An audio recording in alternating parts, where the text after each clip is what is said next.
So DeepSeek is both an opportunity and is a risk.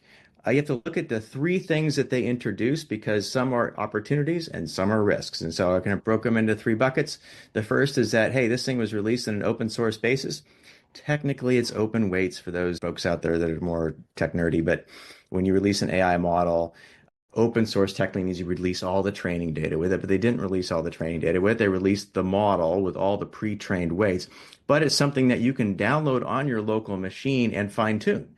And so the weights aren't stuck in place. And so the number one AI model downloaded on Hugging Face, which is really the place for all these open source and third-party AI models, is DeepSeek R1.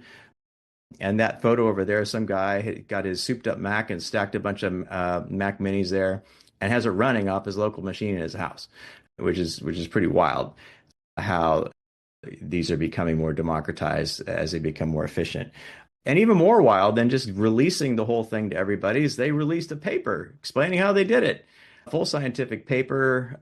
Here, world, take our new efficient techniques and use it yourself. Fantastic. You may remember the transformer model innovation that really kicked off the large language models. That also was a research paper that came out from DeepMind. And that was why everybody like OpenAI, Anthropic, and everybody else started building LLMs was based upon that. And so now you have this research paper that's dropped to the world, and everybody else now can use these more efficient reasoning models to be able to create really smart AIs with fewer resources and at a lower cost. The risk on this front is that we'll also release a website and a mobile app that are free. So you know how you have to pay for the premium models of ChatGPT and you have to pay for Claude through Anthropic. Well, it's all free in DeepSeek. If you go to their website, there it is on the left, and the app rocketed to the top of the US app stores. And there it is. You can go log in.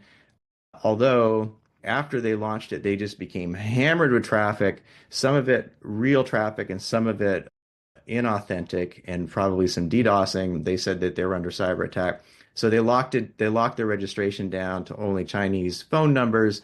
I was able to register ahead of that, and so I have access to it on both fronts. But I'm being very, very careful because the terms of service say, even you don't even need to read the terms of service to know this, but they'll use any data you put in there, right? So any data that you put in will be used for training data in perpetuity. So you can even delete your account. They're not going to delete your data. So if you are experimenting with this, be ultra, ultra careful what you put in there. Just ask general questions. Don't put any personal identifying information in there, any company identifying information. You also notice I asked, hey, tell me about Tiananmen Square.